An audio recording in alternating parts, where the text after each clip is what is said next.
Alright everybody, let's go through this entire draft. The rest of the draft I was more calm than I was after the first pick because I kind of saw the focus of where we're going. And I mean, we are definitely rebuilding, and as I go through these picks, you'll see how I know that we're rebuilding. And the reason why I get so upset, I hate being lied to just because they want my money, or you know what I'm saying, just to be manipulated. We are in a rebuilding process. We're trying to make the offense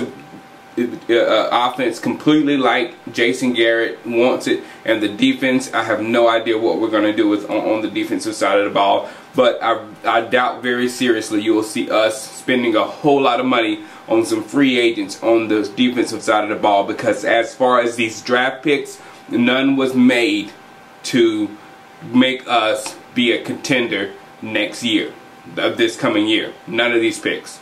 I'm going with the first one. First one, Tyron. Tyron, like as I said in my video, might be great. I like the pick a lot more now that I know that that is a pick strictly for the future and not a pick for next year. Because this guy, he's going to have to do some work. You know, he's had one solid year of college football out here in this USC, who produce busts all the time. So you got to have to get him into the classroom. He had academic probation, which I do not like when you're in college. That either means you're lazy or you have problems retaining information. So he's been on academic probation, which I didn't like. So now we're gonna have to make sure he learns and gets all the information, all the reports on him said he lacks football intelligence.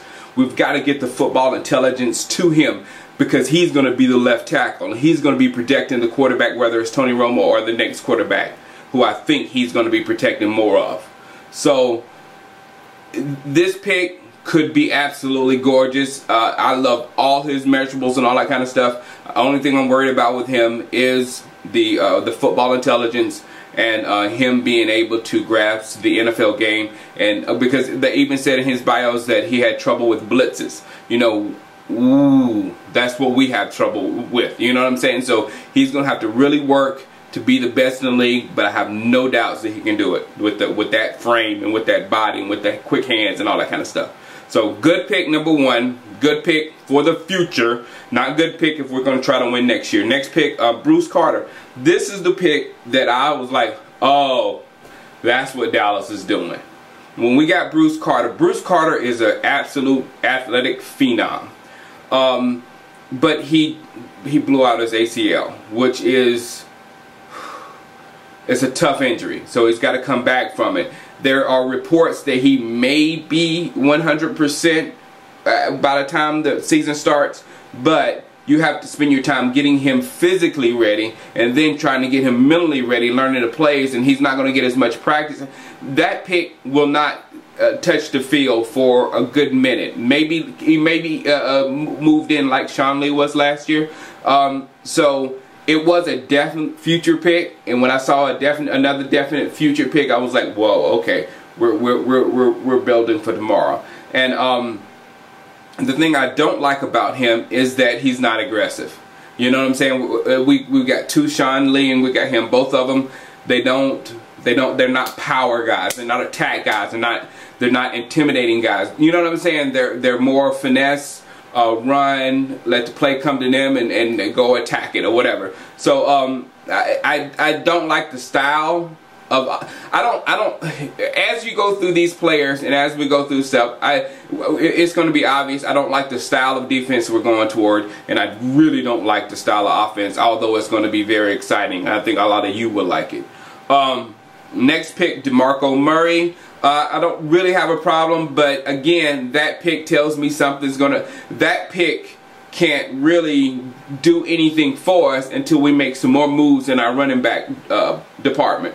So whether it's Choice and Barber that's gone, or just Barber that's gone, or whatever's going to happen, a lot of stuff's got to happen with the running backs to get him into being able to contribute as soon as possible. So another pick for down the road. So you're starting to see that we are not, either Jerry's not worried about next year, or Jerry thinks there's not going to be a next year, or something happened, but these picks are for the future.